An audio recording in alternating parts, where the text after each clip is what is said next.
Obviously, Megan, we're here for the Hall of Fame, but I actually wanted to start first with the fact that they put this card together for UFC 303, and it's pretty incredible. What do you think of some of the changes? I know people are disappointed, no Conor McGregor, but we're getting a really good rematch in the main event. We certainly are getting a great rematch, and listen, the disappointment is understandable. Yeah. Conor McGregor is a mega superstar, and of course people were waiting to see him return. This has been long awaited, but I think, with what happened, being able to put together a card of this caliber is absolutely unbelievable. I love the rematch.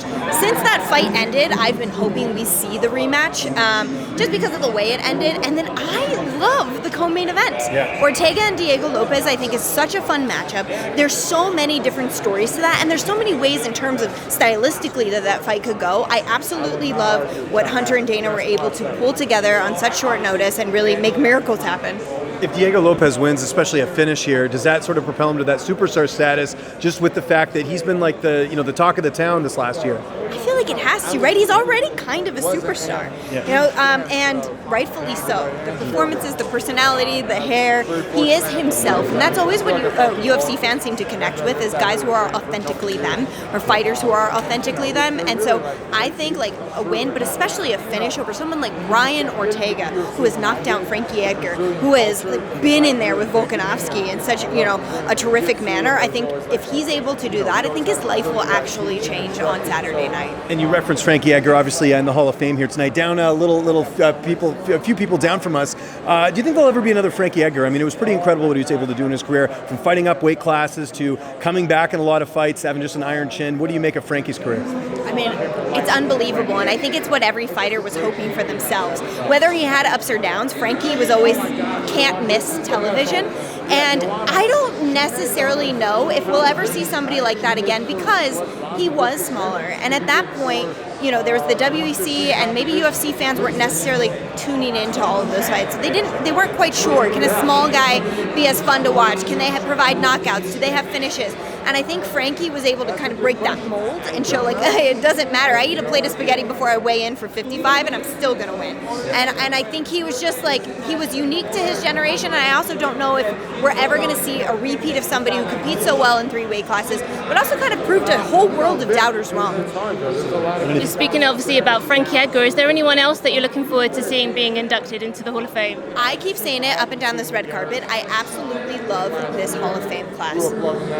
I keep repeating myself, but it's worth saying in every interview. I feel like they have shaped mixed martial arts as we know it today. You have guys like Vanderlei Silva and Shogun Rua, who, from Japan over to the UFC Octagon, the performances they put on. Even like today, I was driving and Sandstorm came on, and I don't think of anything but Vanderlei Silva when that's on. They paved this road for us to stand here right now. Joanna Jacek, I remember the first time I interviewed her, she barely spoke English, she was on the prelims, and then all of a sudden she's this unstoppable force on talk shows in America, and just captivating fans. And Frankie Edgar, what can't we say about him? Unbelievable, the heart of a lion, and also truly a kind person to work with. And I was at Chael and Anderson. I was with Joseph. We were there watching, and we were all on the edges of our seat. I can't say enough about this class. I feel like we do it every year, but this year is so special and important to the sport and what we know it as today.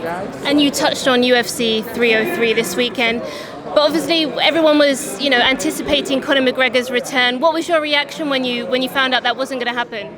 Obviously bummed. It's a huge night for us as well when Conor fights. There's more eyeballs on the broadcast. We're walking an even smaller tightrope than we do on our live shows. And there is something special about Conor's aura and what he, brings to an arena when he steps in it. From the fans and how they interact with Las Vegas when they come to support him, to his actual walks and the fights themselves. There's really nothing like it.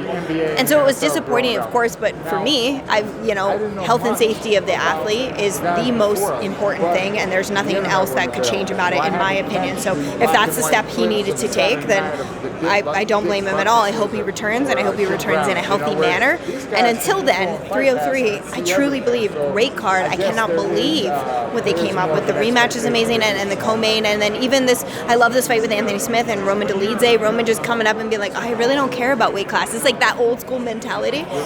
So what was able to come out of a bad situation, I think is still really great. And what about MVP and Ian Garry? Obviously, there's a lot of back and forth between them, a little bit of bad blood.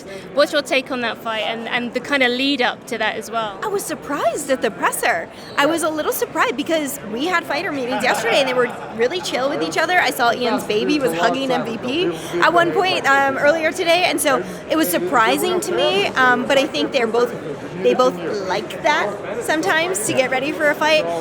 I can't think of a better way to kick off the pay-per-view than that matchup. Stylistically, I'm so intrigued as to who's going to have the upper hand there. They're both long, they're both lanky, they're both great strikers, they're both very elusive, and so I look forward to that matchup so much. It's one of the fights that I'm like most highly anticipating on the whole card. And when the events and fights come fighters pull out of fights, how does that affect your work and how you prepare for a card? Well, my colleague John Anik was up here. It definitely impacts him a lot more than it impacts me. But, it does impact all of us. I think oftentimes people think like, oh, you just work like Friday and Saturday. Those are the days we're on television for work, but it's not the days that we're working. So there's a lot of research that goes into things. There's a lot of effort that is put in, especially, for us in pay-per-views, like that we try to set the bar so high that no one will ever come close. And so, yeah, there's a ton of time, but it's not wasted, right? Those athletes are going to eventually compete. So we get to be able to utilize all of the info that we've taken in at that point and hopefully save it for when they fight again. And the Sphere was obviously announced yesterday. We got a little look at that.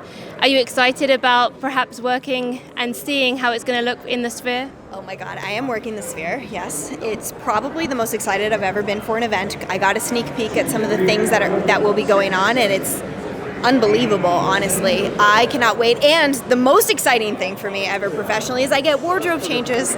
And so that is really, there's what else do I need? I get to talk about fights and wear cool clothes multiple times throughout the evening. Like, I'm in. So Sphere is going to be unbelievable. I know Dana said it's one and done, and I understand why.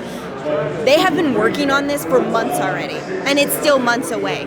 And so the amount of time, energy, and effort that's going into this is spectacular, but I understand why that will be the first and only time we are there. Thanks, Megan. Appreciate it. Thanks, guys. Thank you. Yep.